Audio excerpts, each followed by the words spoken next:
Fire Emblem, and it's the 12th one with no growths on Hard 3. There's 2 chapters in this video, and unfortunately they're both really stupid. There's not much to say about the preparations here. I also go through all the available support conversations. They don't really matter. It's mostly like giving extra hit and avoid when people are near the avatar, who's not going to be deployed for the foreseeable future. So it doesn't really do anything. Now, what you need to know is that the Chapter 7, the one after this, is Draconite Paradise. And so I need a new Draconite to deploy the maximum number of them. So my primary goal for this chapter is to feed the boss kill to Sita so she can get to level 10 and promote. Now, I just could not find any way to survive to the second turn of this chapter and also set up this boss kill for Sita. So I ended up having to burn a rescue use to get a 1-turn finish, which is unfortunate, but honestly, I couldn't find any other way to do it. These archers are too much trouble. These fighters have hand axes, and you're just surrounded. Katri also picks up some free experience because I want to get her to level 10 in the next chapter. Now, of course, as always, we need to block off the down, left, and right tiles when we're rescuing here, so that Marth gets, so that it selects the forward tile, because the forward tile has the lowest priority. And the only way for Marth to reach the gate on this turn is for him to be boosted forward by this rescue.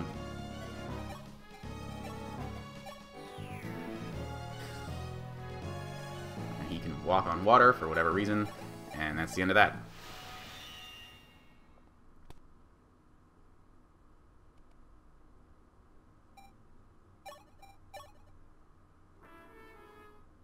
Now, the conceit of Chapter 7 is that there's a bunch of thieves with very valuable loot that you want to kill as they're trying to escape the map. But a new Myrmidon named Navarre and a dancer named Fina start together in the middle of all of these thieves.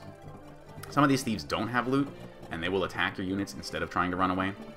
And honestly, I was already really sick of this stupid thief-chasing mechanic to get loot after that Rickard chapter.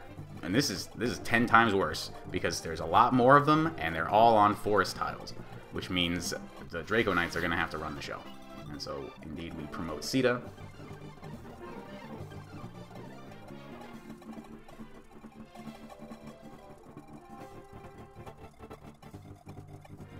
And we've also got a new pre-promote named Wendell, who is also filling in as a Draconite. There are a lot of routed crits in this chapter. There's not much else I could have done. So Navarre needs to open up with 2 crits with his Killing Edge. And, you know, this is a lot better than the 10 crit weapons I've been using up until now.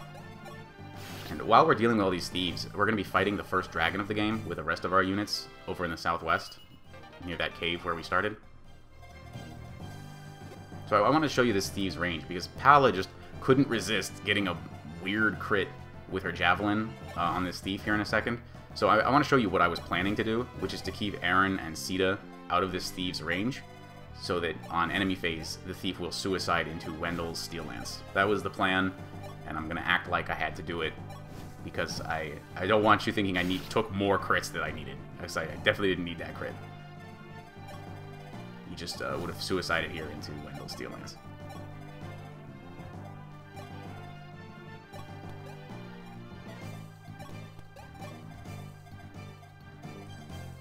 Yumina is going to need to move her max range every turn, but Katria is nice enough here to give Yumina a free barrier use for some free experience. That's nice. Ogma and Sirius are heading off to fight this dragon. You do have to trigger him to spawn by crossing some threshold on the map, but I want to get to his cave, so we're going to go and fight him. And I also want to feed the dragon kill to Katria. This dragon's really, really tough. He has 20 speed, so he doubles and therefore kills almost everyone. Yumina would have normally mended Wendell here after fighting the thief on enemy phase, but because Katria got that crit, I'm using a barrier instead.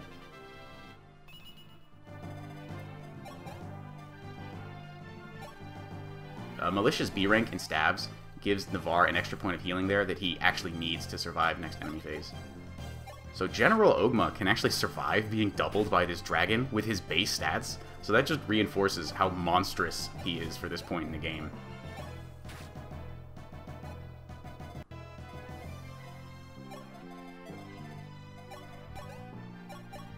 Dancing Pala here is really just to protect her from that northern thief on enemy phase, because he has enough movement to reach and then obliterate Fina if we don't block it off.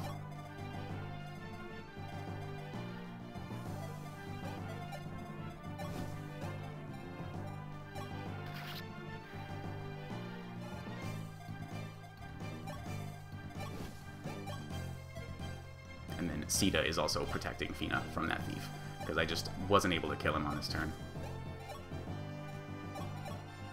So Wendell drops a save so that I can save scum a couple more crits here. Navarre needs to kill this archer. And Sirius is going to set up the kill on the dragon for Catria. But yeah, you can see how ridiculously tough this dragon is. Catria gets the kill exactly with the lovely Lady Sword. And it's worth noting that on any lower difficulty than this, the dragon only has one range, and so it's a lot easier to poke down with, say, Aura or some of your other archers. I was thinking about maybe a Horseman Ogma, but he just gets one-rounded and it's not even close. If I had the foresight to have Catria leveled already, instead of giving kills to like Draug and Gordon, it would have been cool to do a Berserker Ogma to one-shot the dragon with a Hector crit, but we press on. Navarre was left with 1 HP there, like I was saying, so he needed Militias, B rank, and Stabs on that Physic heal. You can see how this works for the most part. We're poking down these thieves with javelins and then killing them with steel lances. Pala goes to get the Angelic Robe from that thief with Marcus, because an extra 7 HP is extremely valuable. That does put her in range of all those heroes camping out in the northwest. They will absolutely obliterate her. So this Angelic Robe costs me both a Marcus and a Rescue, which is very expensive. But it's such a powerful stat booster that I think it's probably going to be worth it. The reason I was moving Yumina so much is so that Pala is in range after this rescue to get back into the fray on the next player phase.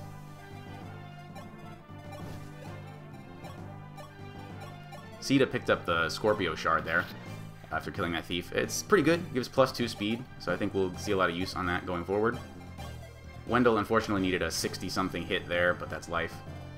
And we're just passing this javelin around to keep poking down these thieves. There are going to be reinforcements from all of those forts in the northwest at the start of enemy phase, so I need to draw them south with Catria and Ogma. Otherwise, one of the Cavaliers is going to head east to Marth and ruin everything.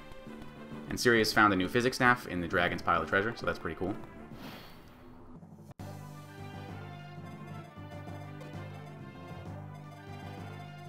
I want Catria on the edge of this Cavalier's range so that she can get a little more experience. She is tough enough and fast enough to not get one-shot or one-rounded. Ewan is going to get a little more free experience with the Barrier Staff here. The trick up to this turn was to play around the enemy hunter right there near the gate. But now Fina is more worried about that mage on the west. So we're going to have Wendell and Sita team up to take out this archer / hunter, whatever it is. Exactly, actually, with their steel lances. How about that?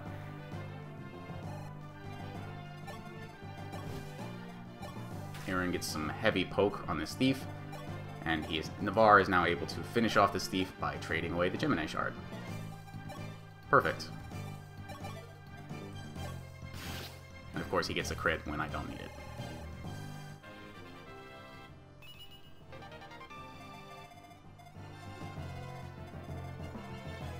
Pala comes in and finishes off this thief in pretty much the perfect spot for Fina to dance her outside the mage's range, but still close enough to Marth to dance him on the next turn. Unfortunately, this mage here has a low enough speed to not double Marth, so Marth isn't, for once, isn't in danger of dying immediately here.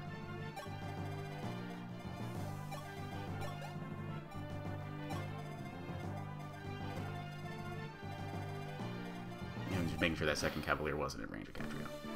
And of course, the mage missed anyway, for some reason.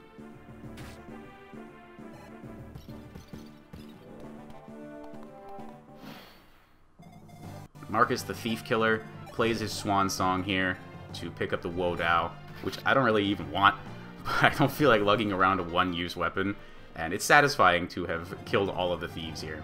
Rest in peace to Marcus, the hero. I need to set up one last crit on the boss with Aaron's Killer Lance. So that's a total of 5 routed crits, but they were all with killer weapons this time, so that's nice. And I actually got this on my first try. That's the benefit of using killer weapons instead of these stupid low percent crits. There aren't a lot of thief bosses in Fire Emblem. That's pretty unique. One last thing to do is get Katria to level 10 with the Javelin use there. Obviously, she wasn't going to survive another turn at 1 range, so that's the whole reason I gave her that Javelin, which made, you know, passing around the Javelin in the forest with the Draco Knights a little annoying, because I was missing one of my Javelins, but fine. Yumina gets one last free barrier there, and Fina dances Marth to the gate to finish Chapter 7 in a very clean 5 turns. So yeah, we got both Katria and Navarre to level 10 here, that's good. Wendell offers to let the Avatar wear a Pope hat like his, but the Afro is just way too powerful to be contained like that. Thanks for watching. Rest in peace to Marcus.